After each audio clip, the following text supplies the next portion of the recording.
আইন আইন যা হবে কোনোটাই আমরা কোনোটাই বেআইনি করছি না। বিএলআরও এসেছেন, ডিস্ট্রিক্ট অ্যাডমিনিস্ট্রেশন সঙ্গে রয়েছে, পুলিশ রয়েছে।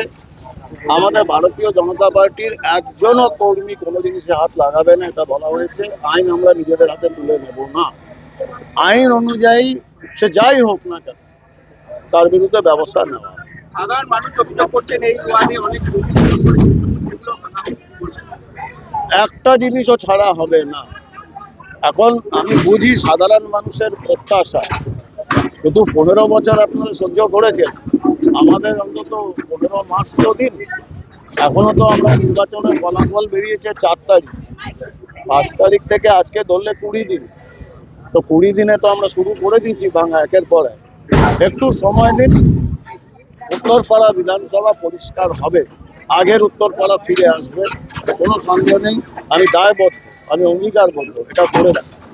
এই 4 তারিখের পর থেকে যেভাবে আপনি মানুষের জন্য নেমেছেন রাস্তায়, সেইটা নিয়ে কি বলবেন? আমি না নামাটা কি ভালো হবে? আমি কাঞ্চন মল্লিক হতে পারবো না?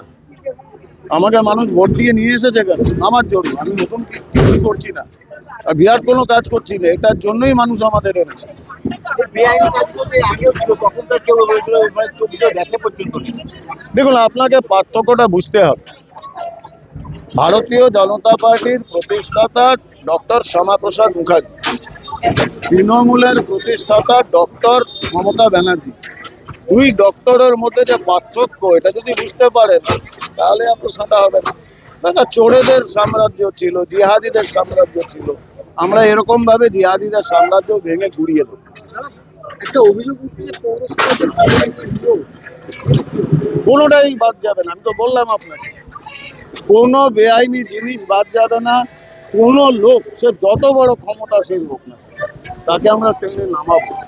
আইন আদালতের পথে বেআইনি কিছু হবে না।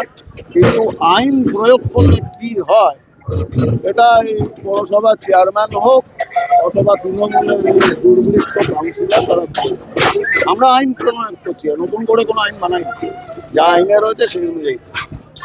একটা কথা কি বলা যেতে পারে, যে কোনো বেআইনি নির্মাণ বা বেআইনি কাজ আপনি বন্ধ করে দিচ্ছেন? থাকবে না এখানে। বাবরি মসজিদ যেমন বেআইনি ছিল আর পৃথিবীর বুকে নেই, এখানে ওই বেআইনি একটা জিনিস থাকবে।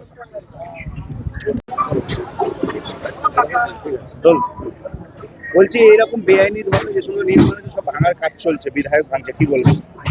আমাদের খুব ভালো লাগছে। আমাদের উত্তরপাড়ায় উনি বিধায়ক হয়ে এসছে, মানে আমাদের খুব গর্ববোধ হচ্ছে, কারণ উনি কোনো বেআইনি জিনিস কোনো কিছুই প্রশ্রয় দেয় না, এবং মানে যেখানেই অন্যায় দেখে উনি সেইটা মানে প্রতিকার করার খুবই চেষ্টা করে। এবং যে মানে এখানে বলে না, যে কোনো সরকারি জমি বলুন কি, মানে সরকারি জমিতে দখল করে কোনো জিনিস হওয়া বা কোনো অন্য জায়গায় গিয়ে যদি কোনো ব্যাপারে কোনো বেআইনি কিছু দেখে, সেখানে গিয়েই উনি মানে সেই বেআইনিগুলো প্রতিবাদ করে। আপনারা কি এটাই চাইছিলেন? আমরা খুব খুশি, উনি আমাদের বিধায়ক হয়ে আমাদের পাশে মানে এসছেন, উত্তরপাড়া বিধায়ক হিসাবে আমরা খুব খুশি। এইটা কি চাইছিলেন যে বেআইনি? হ্যাঁ, অবশ্যই। বেআইনি নির্মাণগুলো এরকম না হলে কি, খেলার মাঠগুলো দখল করে এখানে বাচ্চাদের খেলা হয় না, কিছু হয় না, ওরা এসে এখানে আড্ডা মারে, এখানে মানে মতমাতালের সৃষ্টি হয়, মানে এইগুলো বাচ্চাদের তো খেলার মাঠ ছিল, এখানে তো এগুলো পাওয়ার জায়গা না।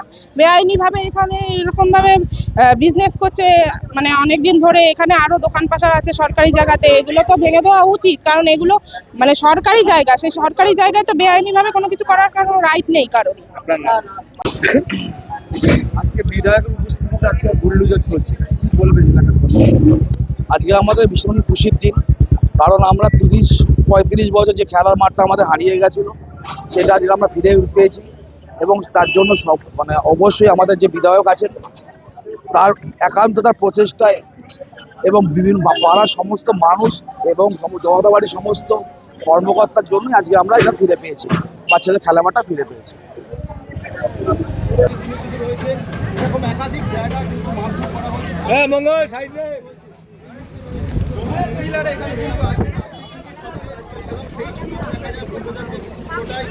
সেই তুলে নিয়ে যাওয়া হচ্ছে, জেসিবি করে তুলে নিয়ে গিয়ে সাইডে রাখা হচ্ছে। হুগলি থেকে